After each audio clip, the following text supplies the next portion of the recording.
Are you completely lost when it comes to budgeting? Believe me, I have been there. Sometimes I rack my brain wondering why they don't teach this in school instead of like trigonometry or whatever, because budgeting is something everybody should know and will use eventually when they get to adult age, but it is just not taught. At least it wasn't for me. So today I want to share with you guys how we budget, our budgeting system, and take you step by step, as well as give you access to the budget we use that I created, and just show you how we use it on a day-to-day, week-to-week, month-to-month basis.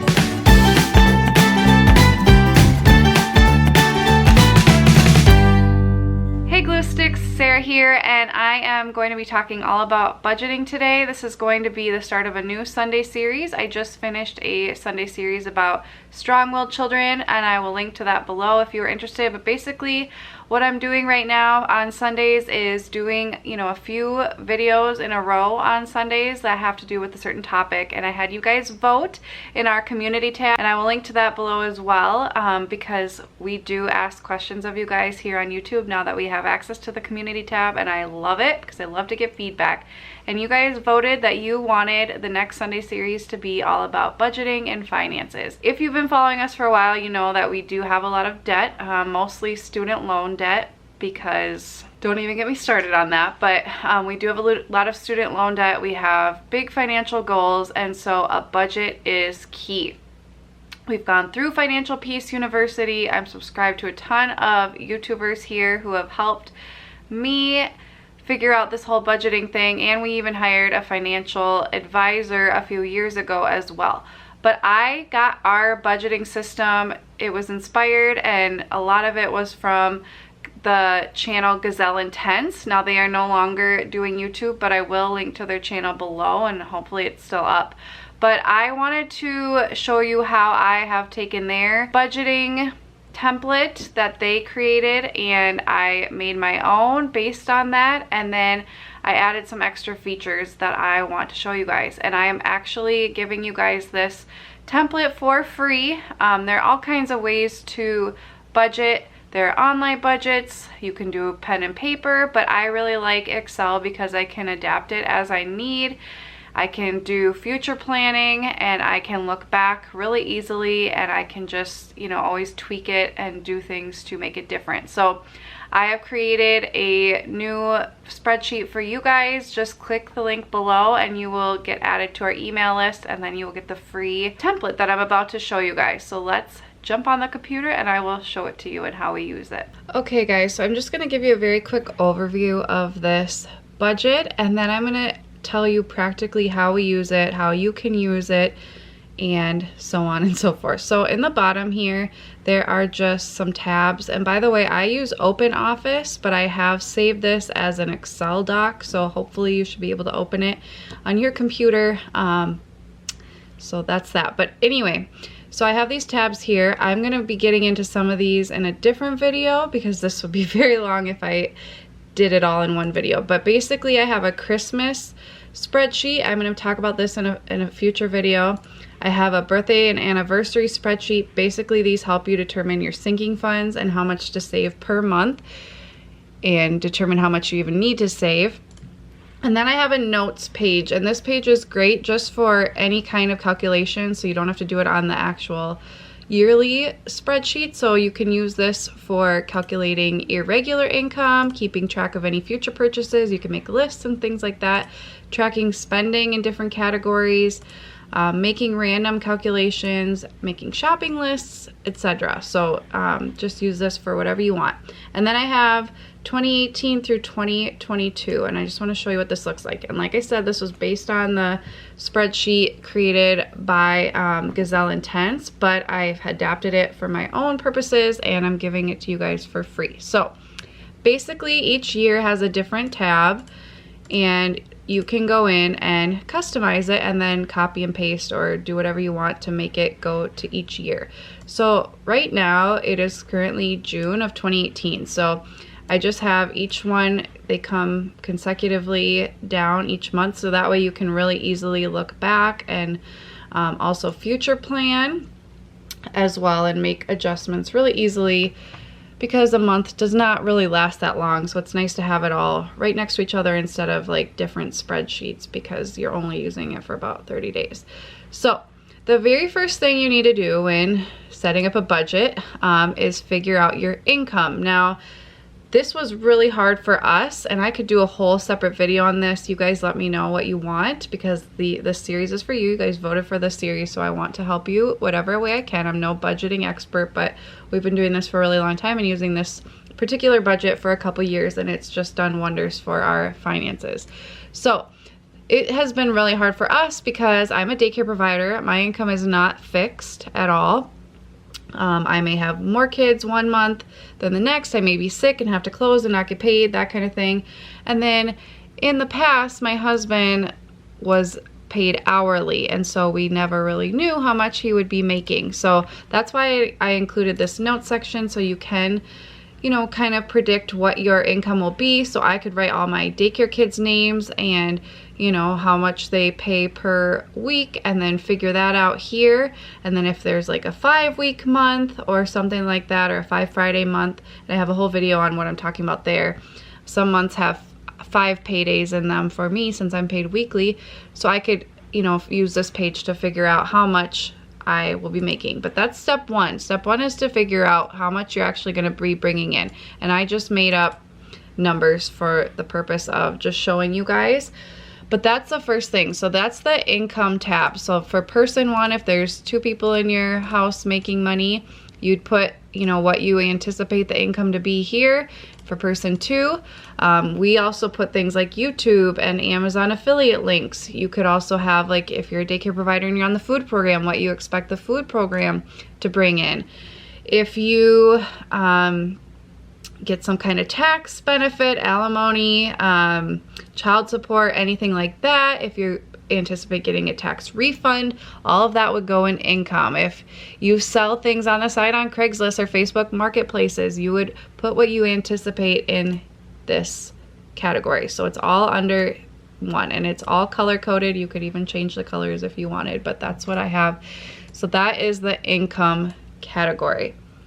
Now, next I have giving here. I am a Dave Ramsey junkie, I guess you could say, and so he always says you should, you know, if you're going to be giving to like your church and your tithing, you should do that first. You should do it off the top, not at the end. So that's why it's here, but you can always adapt this to fit your needs. It's really simple. That's why I like Excel, because you can move things and change things really easily. So let's say you wanted to tithe, or we'll just say church donation. Let's say you wanted, you know, $200, you could do that. I'm gonna delete that because I want to do a zero-based budget and I already had it all figured out. But any kind of giving you would put here. If you're going to, if it's Christmas time and you wanna donate to Salvation Army, the bell ringers, you would do that here.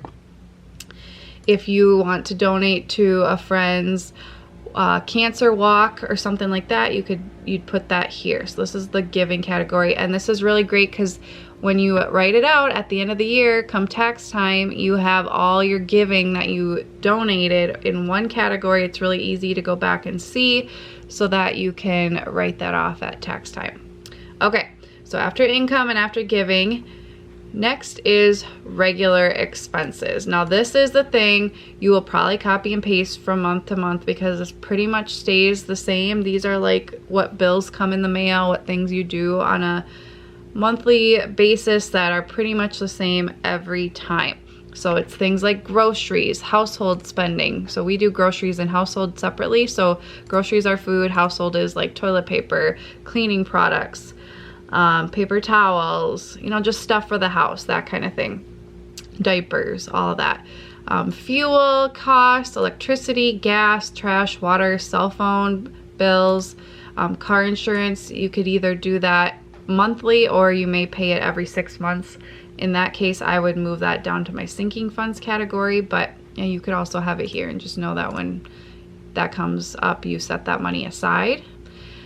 Internet, cable, mortgage, rent, Netflix, home security, and I also put taxes in here. So as a daycare provider, I save for my own taxes, so I just put that here because it's something I save for monthly, but you could put it somewhere else if you wanted to.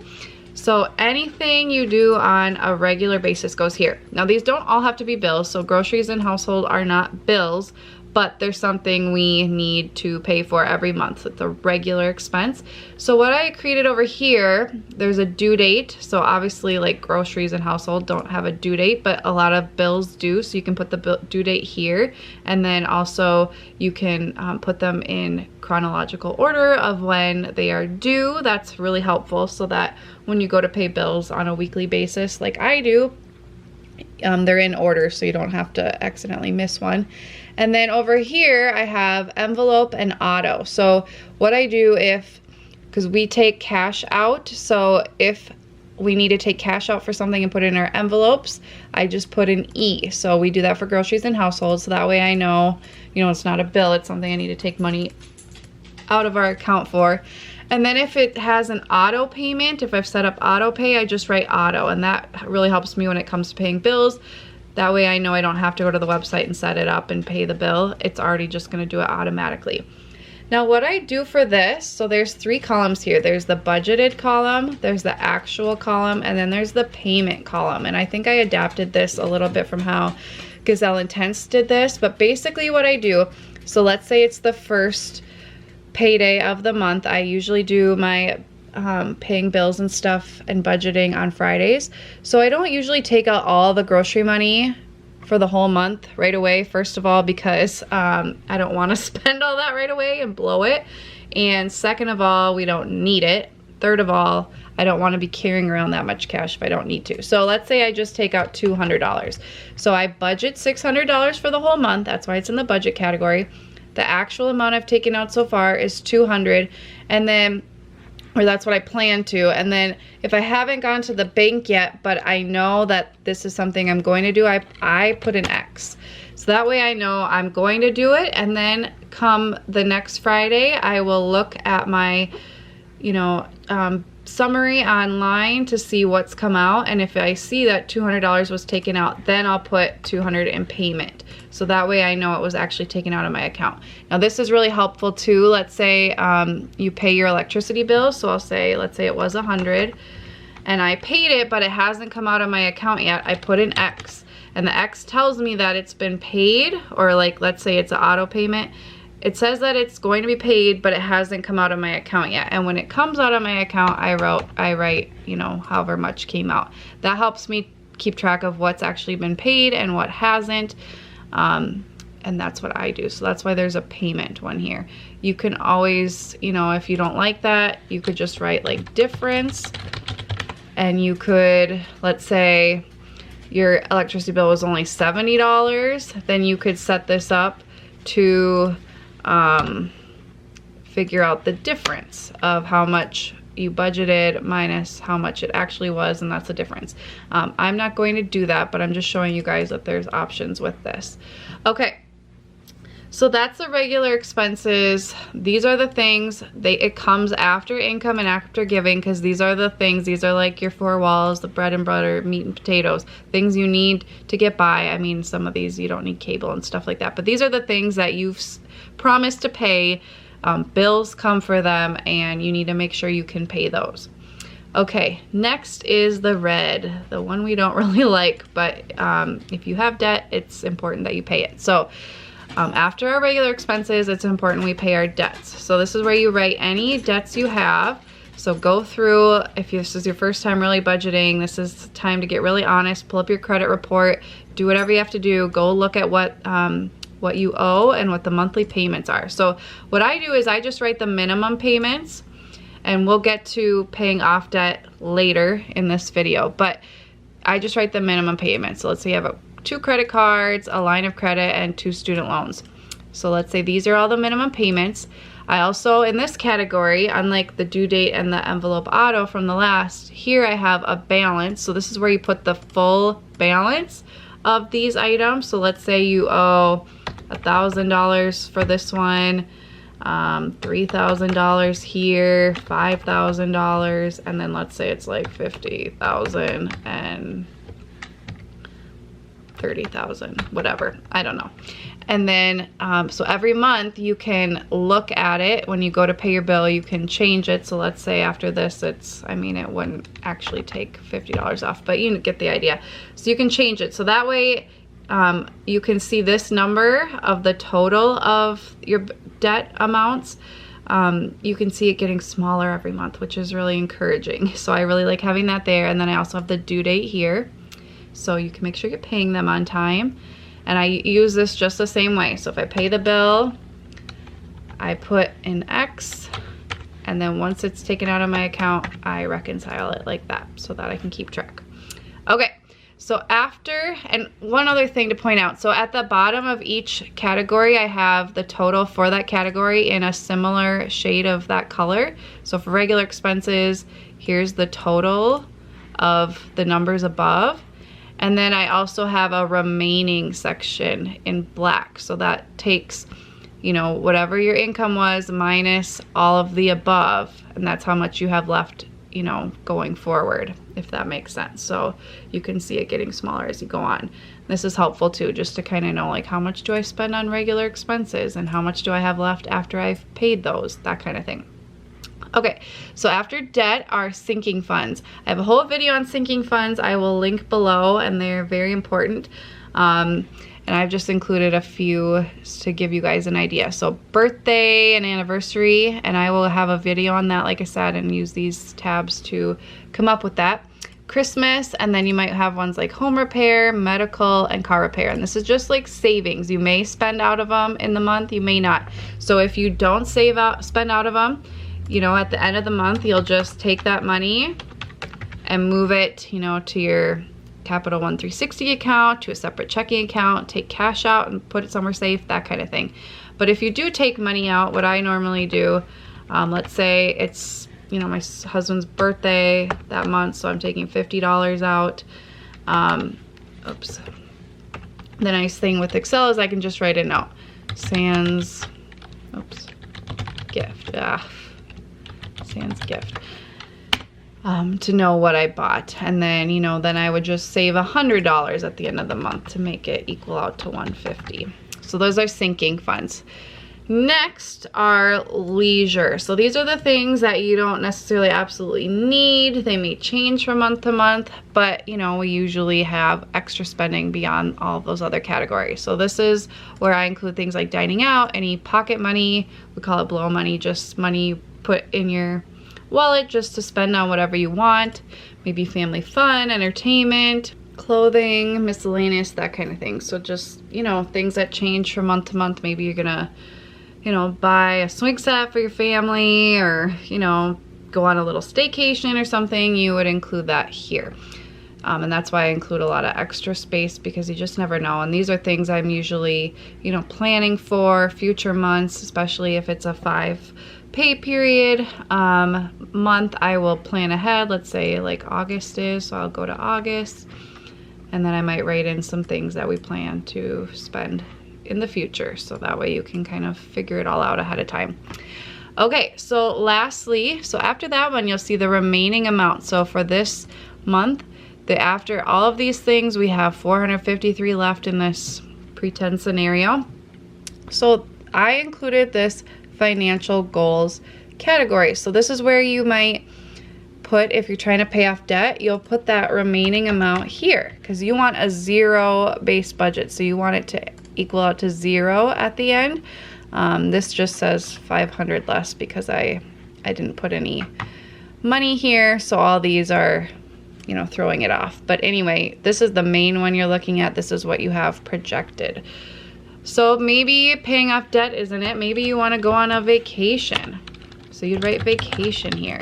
Maybe you have a financial goal to, you know, just save, so you'd put that here. Maybe you're trying to save up for you know, renovation on your home. So all those financial goals you'd put here, and I have a few different things here that you could have as financial goals. So like I said, at the end you want it to equal 0. So whatever money you have left, you would put in your financial goals, or you'd go back up and reassess these and see where to add it. The big thing is you want it to equal 0 because if you're not putting that money, that extra money towards a goal, it's very easy for it to get spent up here on just crap or random stuff that you don't really want, but you have this extra money. So, oh, let's go out to eat a few more times or whatever. I am very guilty of doing this. So when I have this financial goals section at the bottom, right under here, it helps me to stay focused. Now, what happens if you get here and there's like a negative amount here? Well, then you need to go up and see what leisurely things to take out or what sinking funds need to be reassessed. After that, I would probably see what things you can cancel on here or postpone, like Netflix, cell phones, that kind of thing. If you have cable, if you can get rid of that. And the last thing you really want to do is take off the debt. But if you, well, second to last, you don't want to mess with the debt payments unless you we're gonna have to cut into groceries and stuff. You don't want to be without food. That's the last thing you would ever do. But you don't want to go into debt, and you don't want to stop making these minimum payments if you can avoid it. So I would highly recommend cutting things up here that you can do away with that don't, affect your health or your shelter, that kind of thing. Things that you don't really need but are just wants that you've agreed to pay. See what you can do with those before you touch any of your debt payments, because you really want to be working toward getting rid of these. So what I do is every Friday, that's how I do it. I just go in, see what bills need to be paid, see what things I can take out, what money needs to come out, and at the end of the month is when I usually move stuff over from my sinking funds and do any of these financial goals. Once the month is out, make sure no unexpected things, because you don't want to pay, put extra money toward debt at the beginning of the month, and then your car breaks down and you didn't have enough in your car repair fund, and now you have to go back into debt to pay for it. So you want to make sure, you're doing these things kind of in order of importance and saving the things that aren't absolutely necessary, like sinking funds and your financial goals. You're saving those for the end of the month after everything's come out and the month, it has finished, and you're not gonna have to worry about something unexpected happening.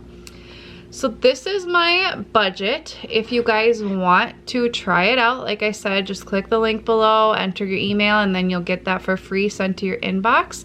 And in the next video, I'm going to be talking about how we use these birthday, anniversaries, and Christmas ones to, really plan out these sinking funds so that we can, give nice gifts and really celebrate Christmas without having to worry about it at all when the month comes of December. It's just so easy because we've been saving for it all year. If you like this video, make sure you give it a thumbs up and subscribe. We do all kinds of videos talking about how we glue work and life together. So parenting, I do daycare, we talk about cooking and organizing, decluttering, cleaning, all that kind of stuff. All the pieces of life, trying to get them to fit together, because as a two-parent working family, it can be really hard sometimes, but I really love sharing with you guys how we make it work. So if you have other budget-related videos or financial-related video ideas for this Sunday series, please leave them below if there's something you need help with, and I would love to do a video on it pretty soon. So thank you guys for watching. I'll see you next time. Bye, guys.